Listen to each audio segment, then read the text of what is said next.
Welcome back to our classes. आज का जो हमारा टॉपिक होगा वो होगा गैमीटोजेनेसिस से रिलेटेड। ठीक है, तो गैमीटोजेनेसिस क्या होता है? It is the process of formation of gametes. Process of formation of gamete, इसमें हम ये पढ़ेंगे। ठीक है, एंड ये दोनों में अलग होता है। ठीक है, मेल में जो होता है उसे हम बोलते हैं स्पर्मेटोजेनेसिस, एंड जो फीमेल में होता है उसे हम कहते हैं oogenesis। ठीक है, तो इस टॉपिक में हम इनका प्रोसेस पढ़ेंगे जिसमें हमें फाइनली क्या मिलता है, ओवम मिलता है। फिर हम ओवम का एक कंप्लीट डिटेल्ड जो स्ट्रक्चर आपने ऐसे अपने एनसीईआरटी में देखा होगा कि किस तरीके से एक मेच्योर ओवम जो है वो रिलीज हो जाता है आफ्टर प्राइमरी oocyte, फिर सेकेंडरी oocyte बनता है, फिर ये टर्शरी oocyte से ये ग्राफिन फॉलिकल होता है विद एंट्रम। इसमें एंट्रम कैसे बनता है? ठीक है, this is the graphene follicle, this is primary oocyte, this is secondary oocyte and this is the tertiary oocyte, और फाइनली हमें इसमें से ओवम मिल जाएगा। ये मोस्ट इंपॉर्टेंट टॉपिक है आपके एग्जाम पॉइंट ऑफ व्यू से, जिससे रिलेटेड बहुत सारे क्वेश्चन आपके एग्जाम में आते हैं। फिर स्पर्मेटोजेनेसिस में भी हम पढ़ेंगे किस तरीके से जो है स्पर्म बनता है, फिर उसका डिटेल जो स्ट्रक्चर है वो हम इसमें पढ़ेंगे कि इसके जो 4 पीस होते हैं स्पर्म के, that is head piece, then उसका नेक पीस आता है, neck part, this is the middle piece and this is the tail. इससे रिलेटेड बहुत सारे क्वेश्चन आते हैं। एक्ट्रोसोम का क्या फंक्शन होता है वो हम पढ़ेंगे। ठीक है, इसमें नेक रीजन में 2 सेंट्रियोल प्रेजेंट होते हैं, उसका क्या काम होता है। मिडल पीस में माइटोकॉन्ड्रिया होते हैं, 12 to 14 फोल्ड्स होते हैं। ठीक है, which is the power house of the sperm, जो टेल को क्या करता है, मोटिलिटी प्रोवाइड करता है। वो सब हम इस सेक्शन में पढ़ेंगे।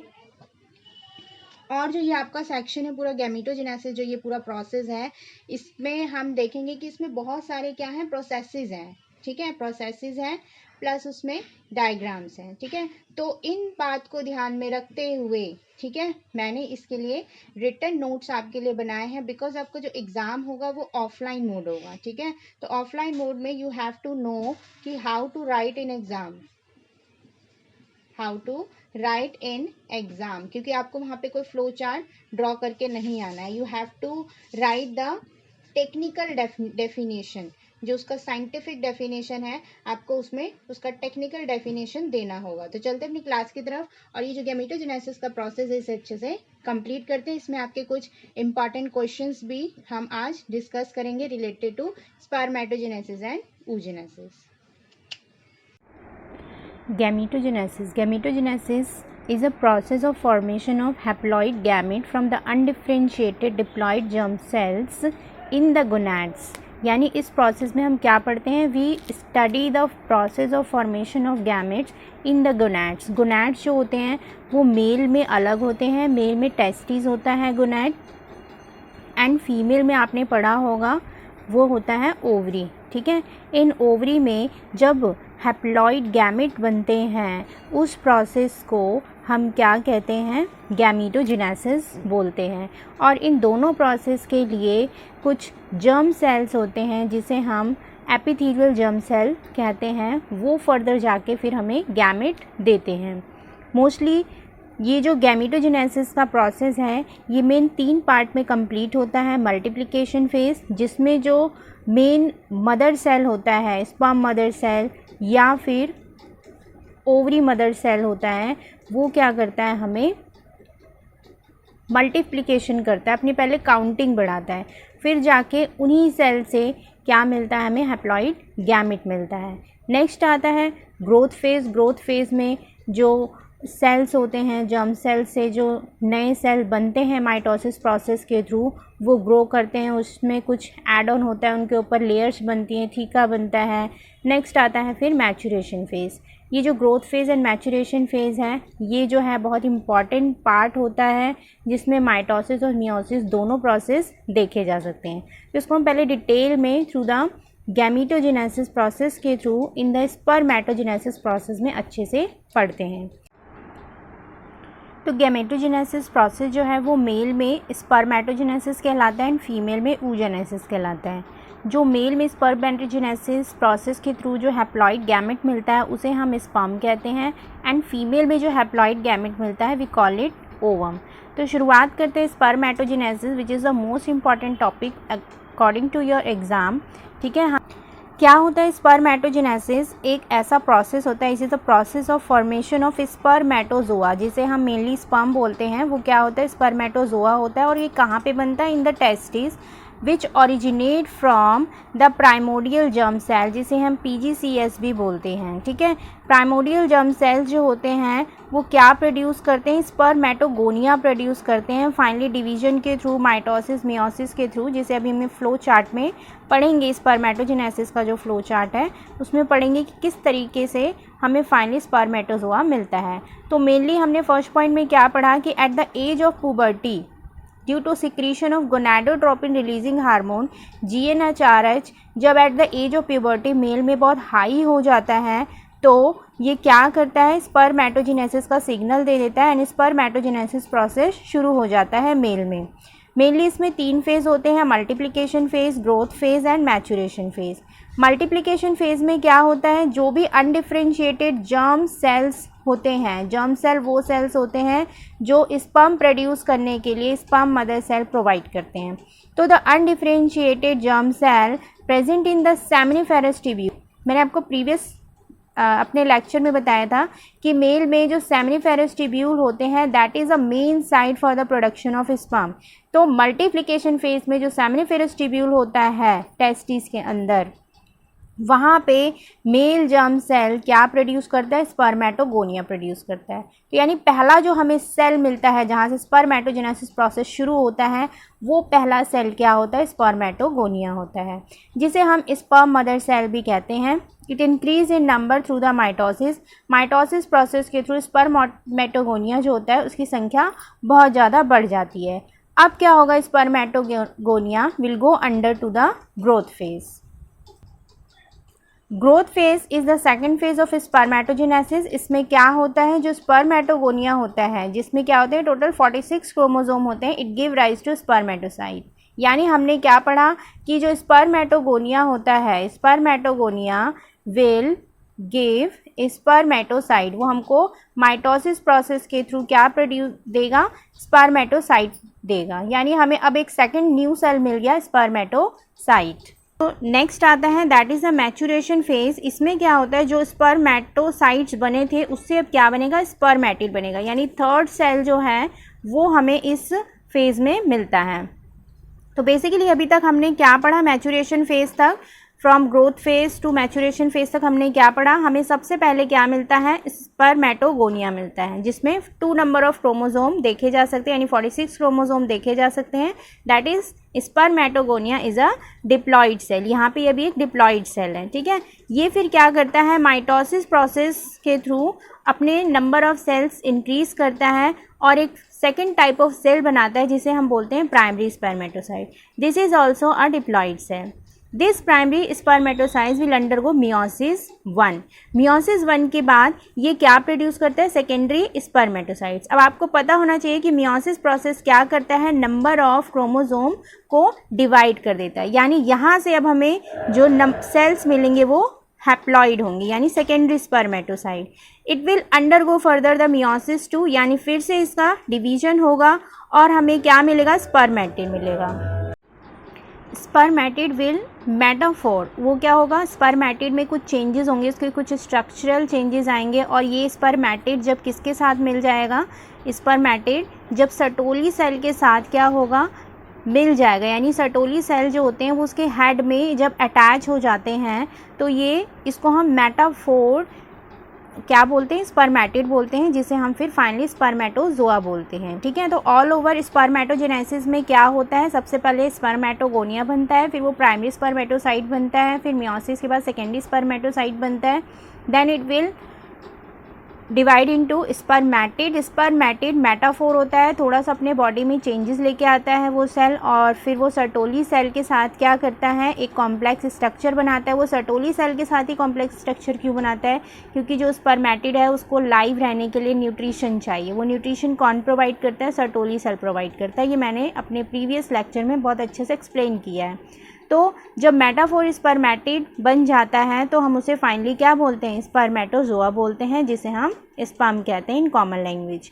इसके बाद फिर डिफरेंशिएशन फेज़ आता है। डिफरेंशिएशन फेज़ में क्या होता है, जो स्पर्म हेड होता है, आपने स्पर्म का अगर स्ट्रक्चर देखा हो, this is the middle piece और ये जो होता है ये स्पर्म होता है।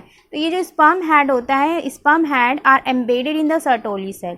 ये जो स्पर्म सेल होते हैं इसके ऊपर यहाँ पे सर्टोली सेल्स प्रेजेंट होते हैं। क्यों यहाँ पे एम्बेडेड होते हैं, क्यों होते हैं, क्योंकि ये जो सर्टोली सेल होते हैं ये इस स्पर्म को अलाइव करने के लिए न्यूट्रिशन प्रोवाइड करता है। तो जो स्पर्म होता है वो सर्टोली सेल से एम्बेडेड रहता है एंड अगर प्रोसेस ऑफ स्पर्मिएशन होगा, यानी अब अगर इजैकुलेशन का टाइम आ जाएगा तो it will finally release from the seminiferous tubule, ठीक है, थ्रू द वास differentia by the process of spermiation. तो इस तरीके से ये जो पूरा प्रोसेस है स्पर्मेटोजेनेसिस थियोरेटिकली आपका कवर हो जाता है। अब हम इसका एक डायग्रामेटिक व्यू भी अच्छे से देख लेते हैं। डायग्रामेटिक व्यू में आपको देखो क्या दिख रहा है, जो भी अभी तक हमने पूरा थ्योरी पढ़ा है वो सारा यहाँ पे एक्सप्लेन हो रहा है। मैंने आपको बताया था कि जो प्राइमोर्डियल जर्म सेल्स होते हैं दे विल प्रोड्यूस स्पर्मेटोगोनिया। कब बनाना शुरू करता है, जब मेल जो है वो पुबर्टी एज में पहुँच जाता है, यानी एट द 12 to 14 एज पे जब वो रीच कर जाता है तो स्पर्मेटोगोनिया बनते हैं। फिर फर्दर ग्रोथ फेज़ में क्या होता है, स्पर्मेटोगोनिया की संख्या बढ़ जाती है, स्पर्मेटोगोनिया बहुत ज़्यादा हो जाते हैं। प्रोलिफरेटेड स्पर्मेटोगोनिया यानी वही है, स्पर्मेटोगोनिया की संख्या जो है बहुत ही प्रोलिफरेट हो जाता है, बढ़ जाता है। अब क्या होगा, मल्टीप्लिकेशन फेज़ हो गया, उसके बाद क्या होगा, स्पर्मेटोगोनिया क्या प्रोड्यूस करेगा, स्पर्मेटोसाइट प्रोड्यूस करेगा। Spermatocyte will undergo meiosis 1 and it will give rise the secondary spermatocytes. This secondary spermatocyte undergo meiosis 2 and it will give spermatids. यहाँ से हम देख रहे हैं कि अब हमें हैप्लॉइड सेल मिल रहा है आफ्टर मियोसिस 1। यहाँ पे नंबर ऑफ़ क्रोमोसोम n होंगे, क्योंकि अगर फर्टिलाइजेशन होगा तो जो बेबी बनेगा होमोसेपियंस तभी बनेगा जब उसके अंदर 46 क्रोमोसोम होंगे, ठीक है। तो the new young one will receive 23 chromosome from one parent and 23 chromosome from another parent. तो it is necessary for a gamete formation, यानी गैमेटोजेनेसिस प्रोसेस में ये बहुत ज़रूरी हो जाता है मियोसिस प्रोसेस, ताकि जो नंबर ऑफ़ क्रोमोसोम है वो हाफ हो जाए, ठीक है। तो अब हमें जो प्राइमरी स्पर्मेटोसाइट है वो आफ्टर मियोसिस 1 हमें सेकेंडरी स्पर्मेटोसाइट देगा विद हैप्लॉइड सेल, जिसे हम क्या बोलेंगे, स्पर्मेटिड बोलेंगे। अब ये स्पर्मेटिड क्या होगा, इसका डिफरेंशिएशन होगा, सर्टोली सेल को क्या करेगा, स्पर्म के हेड में अटैच करके फाइनली क्या बनाएगा, एक मैच्योर स्पर्म बनाएगा, जिसे हम स्पर्मेटोजोआ बोलते हैं। तो इस तरीके से पूरा जो स्पर्मेटोजेनेसिस प्रोसेस है वो कंप्लीट होता है। एक diagrammatic section view seminiferous tubule जो है आपके बुक में बहुत इंपॉर्टेंट टॉपिक है कि इसका एग्ज़ाम में जो है क्वेश्चन भी आता है, in the form of fill-ups भी आ सकता है। आपको ऐसे पूरा डायग्राम दे देगा और ऐसे करके यहाँ पे फिलअप्स दे देगा कि ये कौन सा पार्ट है, यू हैव टू फिल। आजकल जो एग्ज़ाम में क्वेश्चन पूछे जा रहे हैं वो इसी तरीके से पूछे जा रहे हैं। डायग्राम बनाने को अगर नहीं दिया जाता है तो वो आपको ड्रॉ किया हुआ डायग्राम दे देते हैं और उसमें फिलअप्स के फॉर्म में उसे दे देते हैं। तो you have to know about the each term and उनके फंक्शंस मैंने जो एक्सप्लेन कर दिए हैं उसको हम यहाँ पे एक सेमिनिफेरस ट्यूब्यूल के सेक्शन के थ्रू देखते हैं। तो यहाँ पे इन्होंने क्या किया है, एक सेमिनिफेरस ट्यूब्यूल का सेक्शन काट के यहाँ पे दिखाया है, जिसमें आपको germ cell, spermatogonia, primary spermatocyte, each and every kind of cells जो स्पर्मेटोजेनेसिस प्रोसेस में प्रोड्यूस होते हैं वो यहाँ पे आपको दिख जाएंगे, ठीक है। तो सबसे नीचे यहाँ पे आपको जो दिख रहा है, यानी सेमिनिफेरस ट्यूब्यूल में 2 टाइप ऑफ सेल पाए जाते हैं, जिनमें से एक जो है जर्म सेल है जो क्या करता है, स्पर्म प्रोड्यूस करता है। तो यहाँ पे आपको जो दिख रहा है this is a germ cell.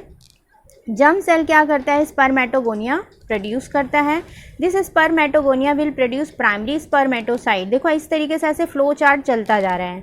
अब ये primary spermatocyte will give you the secondary spermatocyte, ये सेकेंडरी स्पर्मेटोसाइट देगा, फिर ये स्पर्मेटिड देगा and then this finally will give you the spermatozoa. यहाँ पे आप देख सकते हो ये सर्टोली सेल्स हैं और ये सर्टोली सेल जब यहाँ पे स्पर्मेटिड के हेड में देखो यहाँ पे जब अटैच हो जाते हैं, क्यों अटैच हो जाते हैं, इनको भाई न्यूट्रिशन प्रोवाइड करना है जब तक कि स्पर्मिएशन प्रोसेस ना हो जाए, यानी स्पर्म जब इजैकुलेट ना हो जाए तब तक तो स्पर्म को अलाइव करना पड़ेगा। तो उस स्पर्म को अलाइव करने का काम कौन करता है, ये सर्टोली सेल करते हैं। तो जो स्पर्मेटिड है वो क्या होता है, डिफरेंशिएशन फेज के दौरान जो स्पर्मेटिड का हेड है वो सर्टोली सेल से क्या हो जाता है, अटैच हो जाता है, उससे न्यूट्रिशन लेता है ताकि वो अलाइव रह सके।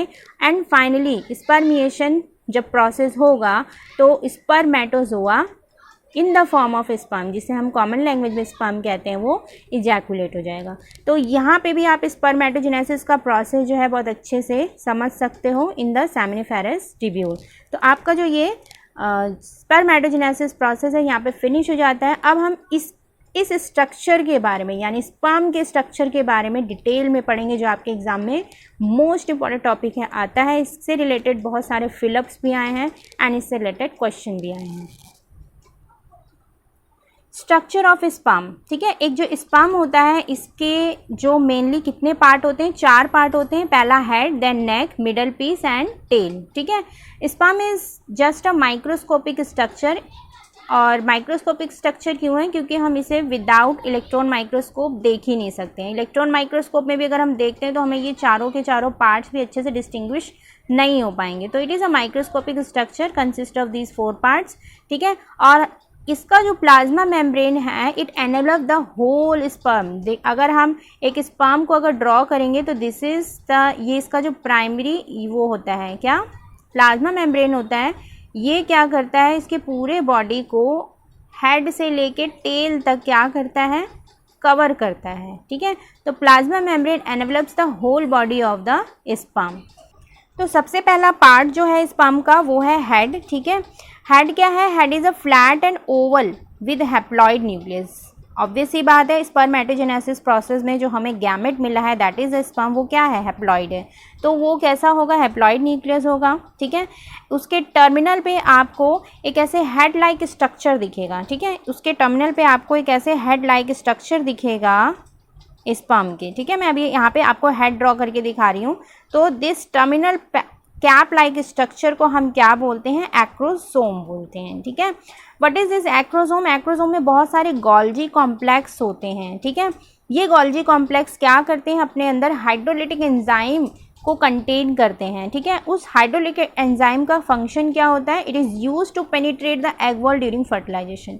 देखो एग का जो वॉल होता है जोना पेलुसुडा, वो बहुत ही ज़्यादा टफ होता है, उसको बहुत सारे मिलियन ऑफ स्पर्म क्या करते हैं, उसको पेनिट्रेट नहीं कर पाते हैं। ओनली 1 और 2 of the sperm can penetrate out of million sperm, ठीक है। मिलियन स्पर्म में से ओनली 1 और 2 स्पर्म ही क्या कर सकते हैं, वो ओवा का जो बाहर वाला लेयर है उसको पेनिट्रेट कर पाते हैं, ठीक है। तो पेनिट्रेट करने के लिए ये हाइड्रोलाइटिक एंजाइम बहुत इंपॉर्टेंट होता है, जो कहाँ पे होता है, स्पर्म के हेड में होता है, ठीक है। एंड किसके अंदर होता है, ये गोल्जी कॉम्प्लेक्स में होता है। आपके एग्जाम में क्वेश्चन आ सकता है कि स्पर्म के किस पार्ट में गोल्जी कॉम्प्लेक्स होता है, गोल्जी कॉम्प्लेक्स में क्या होता है, हाइड्रोलाइटिक एंजाइम होता है। What is the function of hydrolytic enzyme या what is the function of acrosome, you will say that it is used to penetrate the egg wall during the fertilization, ठीक है। इसको हम फर्टिलाइजेशन में भी एक बार डिस्कस करेंगे और पढ़ेंगे। नेक्स्ट आता है उसके नीचे नेक पोर्शन आ जाता है। नेक पोर्शन जो है वो स्पर्म का सबसे स्मॉलेस्ट पोर्शन होता है, this is the only neck area, ठीक है। तो नेक एरिया में हम देखते हैं कि ये जो नेक एरिया यहाँ पे ऐसे शुरू होता है, ठीक है, this is the neck area. यहाँ पे हमको 2 सेंट्रियोल्स मिलते हैं। तो जो फर्स्ट सेंट्रियोल है जिसे हम प्रॉक्सिमल सेंट्रियोल बोलते हैं, ये क्या करता है, जब फर्टिलाइजेशन के बाद जाइगोट बन जाता है, ठीक है, this is the proximal centriole. ये क्या होता है, ये क्या करता है, जब जाइगोट बन जाता है तो उसके क्लीवेज में हेल्प करता है, ठीक है। And what is this, this is the distal centriole. Distal centriole क्या करता है, distal centriole will provide the sperm tail. ये क्या करता है, इसको स्पर्म टेल प्रोड्यूस करता है, ठीक है। तो इसको हम अभी पढ़ लेते हैं कि नेक में क्या होता है। Neck is a short with 2 centriole lying 1 behind at the right angle to each other, एक के बाद। Proximal centriole play a role in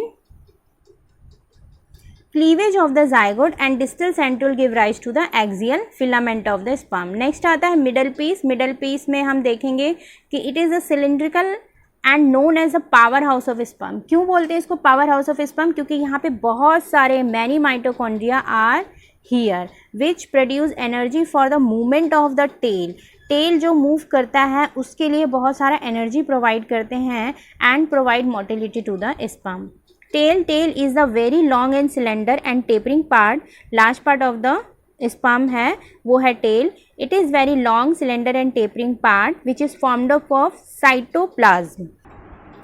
A fine thread, the axial filament arise from the posterior centroid. ये आपको posterior centroid दिख रहा है, यहाँ से आपको एक बहुत ही फाइन एंड थिन टेल निकलता हुआ दिखेगा from the middle piece and the tail. ठीक है, अभी तक हमने जो भी पढ़ा उसको हम एक बार स्ट्रक्चर के थ्रू, स्पर्म के स्ट्रक्चर के थ्रू स्टडी कर लेते हैं. ये देखो, ये जो पूरा स्पर्म का स्ट्रक्चर है, it is divided into 4 part, that is the head, neck, middle piece and tail. ठीक है, अब सबसे पहले हम हेड को स्टडी करते हैं. हेड जो होता है इसमें क्या प्रेजेंट होता है, एक्रोसोम प्रेजेंट होता है जो कैप लाइक स्ट्रक्चर होता है. ठीक है, इसमें क्या होता है, हाइड्रोलिटिक एंजाइम होता है which is help in penetrating the zona pellucida wall of the egg during the fertilization. ठीक है, बीच का जो ये पार्ट है इसमें क्या है, हैप्लॉइड न्यूक्लियस होता है जिसमें क्रोमोसोमल मटेरियल होते हैं, यानी जेनेटिक इन्फॉर्मेशन मेल से जो भी आया है वो सारा यहाँ पे होगा which will further transform into the progeny. Next one is the second part जो होता है स्पर्म का, that is the neck.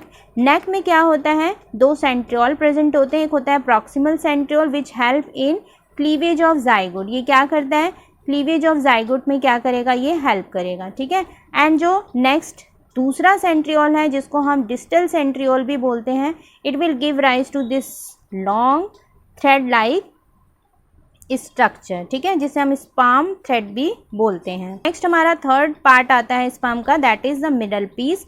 Middle piece में क्या होते हैं, ये आपको जो स्ट्रक्चर दिख रहे हैं, स्पायरली स्ट्रक्चर दिख रहे हैं, ये होते हैं माइटोकॉन्ड्रिया. ठीक है, माइटोकॉन्ड्रिया जो है इट इज़ 12 to 14 फोल्ड इसमें प्रेजेंट होते हैं.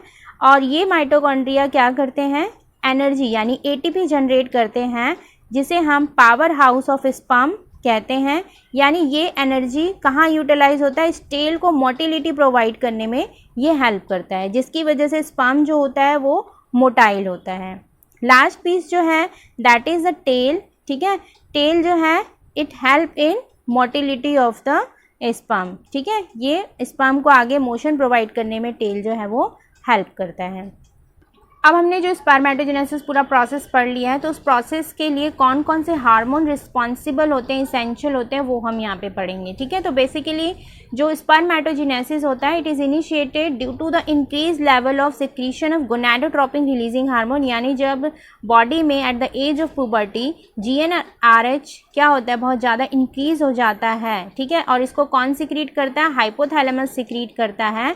और कब सिक्रीट करता है, एट प्यूबर्टी. तो व्हेन मेल गेट प्यूबर्टी तो hypothalamus will secrete gonadotropin releasing hormone. जब ये गोनाडोट्रोपिन रिलीजिंग हार्मोन जो है बहुत इंक्रीज लेवल में बॉडी में सिक्रीट हो जाता है, this gonadotropin releasing hormone will act on pituitary gland and it will stimulate the secretion of 2 gonadotropin hormone जिसको हम LH हार्मोन बोलेंगे ना FSH बोलेंगे. ठीक है, बोथ आर स्टिमुलेटिंग हार्मोन. ठीक है, तो गोनाडोट्रोपिन रिलीजिंग हार्मोन क्या करेगा, पिट्यूटरी ग्लैंड को क्या करेगा, एक्टिवेट कर देगा, स्टिमुलेट कर देगा, जिसकी वजह से पिट्यूटरी ग्लैंड क्या करेगा, 2 हार्मोन सिक्रीट करेगा, ल्यूटेनाइजिंग हार्मोन सिक्रीट करेगा and follicle stimulating hormone secrete करेगा. ल्यूटेनाइजिंग हार्मोन का फंक्शन क्या होता है, it will act on the Leydig cell. ठीक है, लेडिक सेल में ये एक्ट करेगा and Leydig cell will secrete the testosterone hormones. ठीक है, FSH क्या करेगा, it will act on Sertoli cells and release some hormones. ये कुछ ऐसे हार्मोन्स रिलीज करेगा. It will also act along with the LH. और क्या करेगा, it will responsible for the growth in the male reproductive organ. Male reproductive organ में primary and secondary जो reproductive organ होते हैं, कैरेक्टरिस्टिक होते हैं, उसमें जो भी चेंजेस आते हैं उसमें हेल्प करता है FSH. ठीक है, प्रोस्टेट ग्लैंड का साइज इंक्रीज करता है एंड जितने भी सेक्सुअल कैरेक्टरिस्टिक ऑफ मैन होते हैं उसमें ये हेल्प करता है. तो इस तरीके से आपका स्पर्मेटोजेनेसिस पूरा कंप्लीट होता है with the sperm structure. Next, तो अभी मैंने जो पूरा स्पर्मेटोजेनेसिस प्रोसेस एक्सप्लेन किया है, तो मैंने अभी बताया कि कुछ भी पूछ सकता है आपसे, कोई भी डायग्राम आ सकता है या फिर डायग्राम इस ऐसे फिलअप के फॉर्म में आपके सामने आ सकता है. ठीक है, तो आपको कैसे पूछ सकता है, ये इस क्वेश्चन आपके सामने एक एग्जांपल है कि उसने क्या किया है, ये ABDCE ऐसे करके आपको फिलअप के फॉर्म में दे दिए हैं और इसके बारे में आपसे क्वेश्चन पूछेगा. ठीक है, तो पहला क्वेश्चन आपसे ये कह रहा है कि pick out and name the cell that undergo spermiogenesis. ठीक है, एक पूरे गैमेटोजेनेसिस में मेल में 2 प्रोसेस होते हैं. एक होता है स्पर्मेटोजेनेसिस, होता है स्पर्मियोजेनेसिस। स्पर्मेटोजेनेसिस में हम क्या पढ़ते हैं, द फॉर्मेशन ऑफ स्पर्मेटिड, ठीक है। जब स्पर्मेटिड बनता है उस प्रोसेस को हम क्या बोलते हैं, स्पर्मेटोजेनेसिस, उस प्रोसेस को हम स्पर्मेटोजेनेसिस कहते हैं, ठीक है। लेकिन जब स्पर्मेटिड से क्या बनता है, एक मैच्योर स्पर्म बनता है, ठीक है। कौन सा स्पर्म, मैच्योर स्पर्म बनता है, उस प्रोसेस को हम बोलते हैं स्पर्मियोजेनेसिस, ठीक है। तो आपसे पहला क्वेश्चन यही पूछ रहा है कि कौन सा सेल जो है इनमें से ECDBFA, इनमें से कौन सा ऐसा सेल है जो स्पर्मियोजेनेसिस प्रोसेस के अंडर जाएगा, ठीक है। तो जो लास्ट सेल आपको दिख रहा है यहाँ पे, this will give you a mature sperm, जो आपको यहाँ पे E दिख रहा है, ठीक है। तो यहाँ पे आपको जो A है, पहले मैं एक्सप्लेन कर देती हूँ, अभी मैंने डायग्राम में भी एक्सप्लेन किया है। A जो है वो यहाँ पे क्या है, दिस इज़ द स्पर्मेटोगोनिया, ये है स्पर्मेटोगोनिया। स्पर्मेटोगोनिया हमें क्या देता है, प्राइमरी स्पर्मेटोसाइट, ठीक है। ये हमें प्राइमरी स्पर्मेटोसाइट देता है। एंड ये प्राइमरी स्पर्मेटोसाइट फिर हमें क्या देगा, सेकेंडरी स्पर्मेटोसाइट, ठीक है। ये हमें सेकेंडरी स्पर्मेटोसाइट देगा। एंड फिर सेकेंडरी स्पर्मेटोसाइट हमें क्या देगा, स्पर्मेटिड देगा। और फिर ये स्पर्मेटिड हमें एक मैच्योर स्पर्म देगा through the process of spermiogenesis, ठीक है। अब इन्हीं प्रोसेस से रिलेटेड सारे क्वेश्चन हैं। तो पहले क्वेश्चन का आंसर ये है कि जो D है वो spermatid will undergo spermiogenesis. Second question आपसे पूछ रहा है, name A and B cell. A क्या है यहाँ पे, A is the primary spermatocyte, जैसा मैंने एक्सप्लेन किया। उसके बाद क्या बन रहा है, सेकेंडरी स्पर्मेटोसाइट। तो यहाँ पे उसने इसको इंडिकेट ना करके उसने इस सेल को इंडिकेट किया है, तो this is the secondary spermatocyte. Next question, इसमें इसने ये ऐड ऑन किया है कि इनमें क्रोमोसोम की जो काउंटिंग है वो कितनी होगी, तो ऑब्वियस इसमें क्रोमोसोम जो है वो 46 होंगे। These are the diploid cells. Third question आपसे कह रहा है, pick out the name of the motile cell. यहाँ पे आपको जितने भी सेल्स दिख रहे हैं they are non motile. Only sperm, जो मेच्योर स्पर्म आपको यहाँ पे दिख रहा है, दैट इज़ द E, जिसे हम क्या बोलते हैं, स्पर्म या फिर स्पर्मेटोजोआ बोलते हैं। वो जो है वो इन सभी सेल में से एक मोटाइल स्ट्रक्चर होगा। तो E is spermatozoa which is the motile cell. Fourth पूछ रहा है, व्हाट इज़ F सेल। मैंने अभी आपको समझाया था कि जो F, जो ये पूरा प्रोसेस है, इसमें सारे सेल्स हैं। अब सेल्स को अलाइव रखने के लिए कोई ना कोई न्यूट्रिशन चाहिए, तो उन्हें न्यूट्रिशन कौन प्रोवाइड करेगा, दी सर्टोली सेल्स। तो यहाँ पे जो F इंडिकेट किया गया है that is a Sertoli cell. फिर इसमें एक और क्वेश्चन ऐड ऑन किया है कि मेंशन इट्स फंक्शन, इसका काम क्या होता है, it provide nutrition to the germ cell and the spermatids. Last question आपसे पूछ रहा है, name the structure which is given in the diagram. हम क्या करते हैं, हम डायग्राम किसका ड्रॉ करना है वो नेम याद करके चले जाते हैं। यहाँ पे इसने क्या किया है, आपको डायग्राम दे दिया बट नीचे फिगर आपको नहीं लिखा है कि ये किस चीज़ का फिगर है। तो this is the seminiferous tubule का जो सेक्शन व्यू है, ये उसका डायग्राम है, ठीक है। तो आपसे यही पूछा है कि name the structure of which given diagram is a part, ठीक है। ये किस पार्ट का आपको डायग्राम दिखाया गया है, तो आपका आंसर क्या होगा, सेमिनिफेरस ट्यूब्यूल। तो इस तरीके से आपके एग्जाम में क्वेश्चन आ सकते हैं। हमारे सामने जो नया प्रोसेस आता है that is the oogenesis। oogenesis process जो होता है ये किस में होता है, ये फीमेल में होता है, ठीक है, जिसमें क्या बनता है, फाइनली ओवम बनता है। तो ये एक बहुत बड़ा एक कॉम्प्लेक्स प्रोसेस है as compare to spermatogenesis. Spermatogenesis हमने इसलिए पहले पढ़ा क्योंकि वो एक सिंपल प्रोसेस है, लेकिन वही अगर हम oogenesis प्रोसेस को देखेंगे तो वो एक बहुत टफ एंड कॉम्प्लेक्स प्रोसेस है। इसमें स्टेप्स जो हैं वो थोड़े ज़्यादा होते हैं। तो चलते हैं oogenesis को पढ़ते हैं। oogenesis is the process of formation of mature female gamete, जिसे हम क्या कहते हैं, oogenesis बोलते हैं। It is initiated during the embryonic development when the couple of million gamete mother cells call oogonia are formed. मतलब इस लाइन में ये कहा गया है कि जब फीमेल जो है वो एम्ब्रियोनिक स्टेज में होता है, मतलब उसका बर्थ भी नहीं हुआ होता है, तो बहुत सारे प्राइमरी सेल, यानी जो सबसे पहला सेल होता है जिससे ओवम बनता है, वो oogonia बन जाते हैं। And couple of million gametes, यानी हर ओवरी में 1 मिलियन oogonia बन जाते हैं। उसके बाद क्या होता है, no more oogonia are added और फॉर्म्ड आफ्टर द बर्थ। जब बर्थ हो जाता है उसके बाद और कोई oogonia नहीं बनता है, यानी oogonia बनने का जो प्रोसेस है वो बिफोर बर्थ यानी एम्ब्रियोनिक स्टेज में ही होता है। These cells undergo division process through the oogenesis। यही oogonia फिर डिवीजन प्रोसेस में क्या करते हैं, oogenesis प्रोसेस के थ्रू ओवम बनाते हैं। तो नेक्स्ट अब प्रोसेस जो होता है oogenesis प्रोसेस स्टार्ट होगा। ये भी जैसे स्पर्मेटोजेनेसिस में 4 फेजेस थे, मल्टीप्लिकेशन फेज था, ग्रोथ फेज था, मैचुरेशन फेज था एंड डिफरेंशिएशन फेज था, इसमें भी हम oogenesis में भी 4 फेजेस को स्टडी करेंगे। प्रोसेस ऑफ oogenesis में जो सबसे पहला जो फेज़ है उसको हम मल्टीप्लिकेशन फेज़ बोलते हैं। इस फेज़ में क्या होते हैं, cells of germinal epithelium undergo mitotic division and producing undifferentiated cell, जिसे हम क्या बोलते हैं, oogonia बोलते हैं, ठीक है।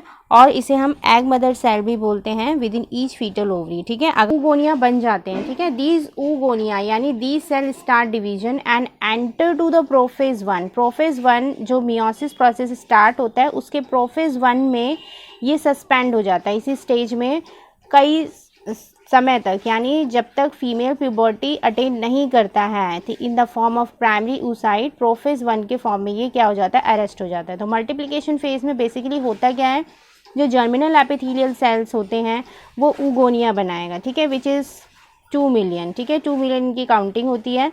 एंड फिर फर्दर ये मियोसिस होगा, इनमें मियोसिस होने के बाद ये एट प्रोफेज 1 में ये अपने आप को क्या करेंगे, अरेस्ट कर देंगे एंड प्राइमरी oocyte के फॉर्म में ओवरी में ये रेस्ट पोजीशन पे रहेंगे, ठीक है। फिर इनका ग्रोथ फेज स्टार्ट होता है जब फीमेल क्या करता है, पुबर्टी अटेन कर लेता है, ठीक है। तो नेक्स्ट फेज आएगा ग्रोथ फेज। ग्रोथ फेज में क्या होता है, जो प्राइमरी oocyte बना था मल्टीप्लिकेशन फेज में, it start surrounding it self, ठीक है। वो उस अपने प्राइमरी oocyte क्या करेगा, अपने चारों तरफ कुछ ऐसे सेल्स, ग्रैनुलोसा सेल्स की सराउंडिंग जनरेट करना शुरू कर देगा और फिर वो फॉलिकुलर स्ट्रक्चर बनाना शुरू कर देगा oocytes का। तो ग्रोथ फेज में क्या होता है, जो प्राइमरी oocyte है it get surrounded by the single layer of cells, जिसे हम ग्रैनुलोसा सेल्स भी बोलते हैं या फॉलिकल सेल्स भी बोलते हैं। और फिर एक पहला सेल बनाएगा प्राइमोडियल फॉलिकल, यानी फॉलिकुलर सेल में जो पहला सेल बनाएगा वो इसका होगा प्राइमोडियल फॉलिकल सेल। तो इस तरीके से अभी हमने क्या देखा, पहले वो oogonia बनता है, फिर प्राइमरी oocyte बनता है, फिर प्राइमरी oocyte के बाद हमें वो तीसरा टाइप ऑफ सेल दिखा रहा है, प्राइमोडियल फॉलिकल्स, ठीक है। इनमें say about 2 million of these follicle exist in the female before birth, यानी बिफोर बर्थ 2 मिलियन ये जो फॉलिकल्स हैं वो एग्जिस्ट करते हैं फीमेल में। But a large number of follicle degenerate during the phase from birth to puberty. मैंने बताया जो 2 मिलियन फॉलिकल्स बन गए, यानी कि पहले अभी आपने क्या देखा, oogonia बना, ठीक है। oogonia से क्या बना, वो प्राइमरी oocyte बना, ठीक है। प्राइमरी oocyte के बाद वो क्या बना, फॉलिकल्स बने, ठीक है। अब ये फॉलिकल्स क्या होंगे, धीरे धीरे डीजेनरेट होना शुरू करेंगे, इनकी संख्या कम होती जाएगी टिल द पुबर्टी। और देयरफॉर एट पुबर्टी इन 2 मिलियन oogonia में से, यानी 2 मिलियन जो फॉलिकल्स बने थे उनमें से सिर्फ कितने फॉलिकल्स बच पाएंगे, 60,000 टू 80,000 ये जो प्राइमरी फॉलिकल है ये जो है वो ईच ओवरी में लेफ्ट रह जाते हैं और फिर अब फाइनली ये ओवम रिलीज करते हैं। तो here are the primary follicle get surrounded by the layer of granulosa cell and form a new theca, जिसे हम सेकेंडरी फॉलिकल बोलते हैं। तो अब प्राइमरी फॉलिकल से हमें क्या मिल रहा है, सेकेंडरी फॉलिकल मिल रहा है। तो अगली जनरेशन क्या हुई, फॉलिकल से अब हमें क्या मिल रहा है, एक सेकेंडरी फॉलिकल मिल रहा है। तो ऑल ओवर आपको टिल द ग्रोथ फेज क्या मिला, प्राइमरी oocyte से हमें प्राइमोडियल फॉलिकल मिला एंड प्राइमोडियल फॉलिकल जो है डीजेनरेट होंगे और फिर 60 to 80,000 एक नया सेल मिलेगा जो हमें, that is a secondary follicle. यानी एट प्यूबर्टी फीमेल में जो एग जनरेटिंग सेल्स बचते हैं in the form of secondary follicles वो कितने होते हैं, 60,000 to 80,000 होते हैं। नेक्स्ट फेज आता है इनका मैचुरेशन फेज। अब मैचुरेशन फेज में देखो क्या होता है, मैचुरेशन फेज में क्या होता है, जो सेकेंडरी फॉलिकल्स बने थे, यहाँ पे जो सेकेंडरी फॉलिकल्स बने थे, these secondary follicles soon transform into tertiary follicle. अब ये भी क्या होंगे, टर्शरी फॉलिकल में कन्वर्ट होंगे। This is the characterize by a fluid cavity called the antrum. अब ये जो टर्शरी वो बनेगा, क्या बनेगा, टर्शरी फॉलिकल बनेगा। यहाँ पे अब आपको, अभी तक आपको कोई फ्लूइड फिल्ड कैविटी नहीं दिख रहा था, लेकिन जो अब नया टर्शरी oocyte बनेगा उसमें एक फ्लूइड फिल्ड कैविटी हमें दिखेगा, जिसे हम क्या कहते हैं, एंट्रम कहते हैं। यानी मैच्योरेशन फेज में हमें एंटरम रीजन दिखेगा। अब इस लिक्विड पोर्शन को क्या करना है, प्रोटेक्ट करना है। तो ये जो प्राइमरी oocyte है वो अपने बाहर 2 लेयर्स जनरेट करेगा, होगा that is the interna and externa, ठीक है। अब इसी टर्शरी फॉलिकल के अंदर जो सेकेंडरी oocyte है वो क्या करेगा, अब इसी टर्शरी फॉलिकल के अंदर जो प्राइमरी oocyte है इट विल स्टार्ट डिवाइडिंग। जब वो डिवाइड करेगा तो वो क्या बनाएगा, 2 टाइप ऑफ सेल बनाएगा, secondary oocyte and first polar body. तो जो सेकेंडरी oocyte है it will further undergo meiosis 2 process, and meiosis 2 process के बाद जो टर्शरी फॉलिकल है वो मैच्योर हो जाएगा और अपने बाहर एक और लेयर बनाएगा ग्रैनुलोसा की, मतलब एक लेयर बना देगा सो दैट अंदर का जो ओवम का मटेरियल है वो सुरक्षित रहे। तो tertiary follicle mature into Graafian follicle and the secondary oocyte form a new membrane. अब ये अपने ये जो सेकेंडरी oocyte है ये एक नया मेम्ब्रेन बनाएगा अपने बाहर, जिसे हम बोलते हैं जोना पेलोसिडा, जो टफ लेयर होती है जिसको स्पर्म पेनिट्रेट नहीं कर पाता है। मिलियंस ऑफ स्पर्म उसको पेनिट्रेट करने के लिए एक्रोसोम एंड जोना पेलोसिडा के बीच में बहुत कंपटीशन होता है, और उनमें से 1 या 2 स्पर्म ही जो होते हैं वो जोना पेलोसिडा को क्या कर पाते हैं, ब्रेक कर पाते हैं उसकी वॉल को, और फिर फर्टिलाइजेशन का प्रोसेस आगे कंटिन्यू होता है। सो जोना पेलोसिडा वो अपने आगे बाहर की लेयर में एक लेयर डेवलप कर देता है अराउंड इट। एंड मियोसिस 2 का जो प्रोसेस हो रहा था उसमें मेटाफेज 2 स्टेज में जो ग्राफियन फॉलिकल था वो सस्पेंडेड रहेगा। कब तक सस्पेंडेड रहेगा, जब तक कि स्पर्म एंटर नहीं हो जाएगा। जैसे ही स्पर्म एंटर होगा तो उसका आगे का डिवीजन जो होगा वो कंटिन्यू होगा, जिसे हम फर्टिलाइजेशन टॉपिक में क्लियर करेंगे। इसके बाद हमारा जो टॉपिक आता है that is the ovulation. Ovulation क्या होता है, ग्राफियन फॉलिकल जो होते हैं वो जब रप्चर हो जाते हैं, जिसे हम अभी एक डायग्राम के थ्रू पढ़ेंगे, मेच्योर ओवरी का स्ट्रक्चर जो होता है।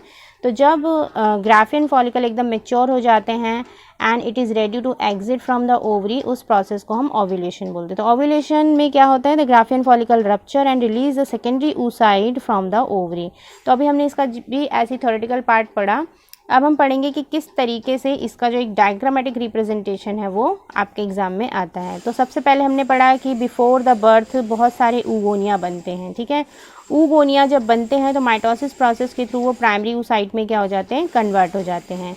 तो oogonia से लेकर वो जो प्राइमरी oocyte बनता है this is a fetal life, यानी अभी वो उसका बर्थ नहीं हुआ है।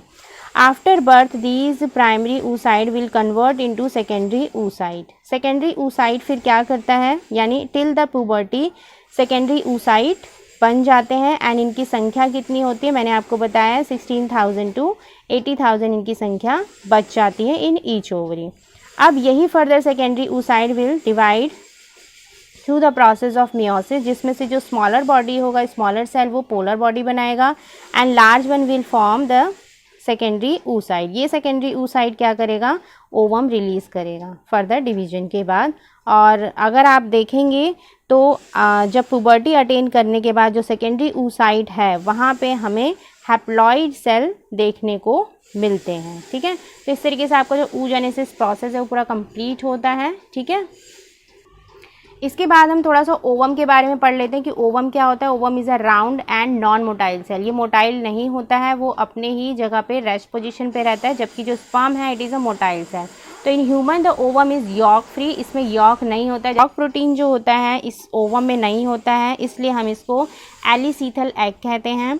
इसमें बल्कि क्या होता है, अबंडेंट अमाउंट ऑफ साइटोप्लाज्म होता है, जिसे हम ooप्लाज्म बोलते हैं, which has a large number of nucleus termed as germinal vesicle. तो इसमें बेसिकली इस ओवम में होता क्या है, ओवम में पहली बात तो यॉक होता नहीं है, साइटोप्लाज्म होता है। वो साइटोप्लाज्म में बहुत सारे न्यूक्लियस होते हैं, उन न्यूक्लियस को हम क्या बोलते हैं, जर्मिनल वेसिकल। इसके बाद अब हम इस टॉपिक को बहुत अच्छे से पढ़ेंगे कि अगर अभी तक आपको oogenesis प्रोसेस क्लियर नहीं हुआ होगा तो you will get that point from this diagram. ये डायग्राम जो है वो आपके एग्ज़ाम में बहुत आता है एंड फिलअप के फॉर्म में भी आता है, ठीक है। तो जो ऑल ओवर हमारा oogenesis प्रोसेस है वो हम उसको यहाँ पे स्टडी कर सकते हैं कि किस तरीके से ओवरी के अंदर, ठीक है, जो एक जर्नी होती है ओवम की, ठीक है, कहाँ से, from the oogonia to ovum, जो उसकी जर्नी होती है वो हम इसमें समझ सकते हैं, ठीक है। तो देखो क्या होता है, ओवरी में एम्ब्रियोनिक स्टेज में बहुत सारे ऊगोनिया यहाँ पे आपको देखने को मिल रही है, ऊगोनिया बन जाते हैं। ऊगोनिया फिर क्या करते हैं, प्राइमरी फॉलिकल में कन्वर्ट होते हैं, ठीक है। ये हमें फर्स्ट सेल यहाँ पे मिल रहा है, ठीक है, प्राइमरी फॉलिकल्स। प्राइमरी फॉलिकल फिर क्या करते हैं, अपने बाहर चारों तरफ कुछ लेयर्स यानी प्रोटेक्टिव लेयर जनरेट करते हैं और फिर किस में कन्वर्ट हो जाते हैं, वो सेकेंडरी फॉलिकल में कन्वर्ट हो जाते हैं। फर्दर दी सेकेंडरी फॉलिकल अपने बाहर फिर से ये ग्रैनुलोसा की वॉल को क्या करते हैं, अपने आप को ग्रैनुलोसा वॉल से कवर अप कर लेते हैं। फिर आप इसमें देख रहे होंगे कि एक फ्लूइड फिल्ड कैविटी जनरेट होना शुरू हो जाता है, जिसे हम टर्शरी फॉलिकल बोलते हैं, और बहुत बिल्कुल क्लियर होता है वो ग्राफिन और वो बिल्कुल क्लियर होता है ग्राफियन फॉलिकल में।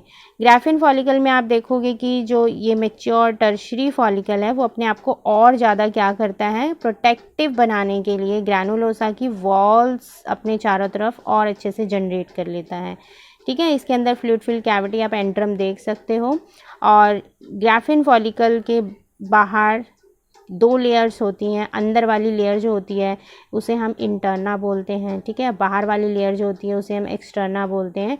ये क्या करता है, एंट्रम को प्रोटेक्शन प्रोवाइड करता है, ठीक है।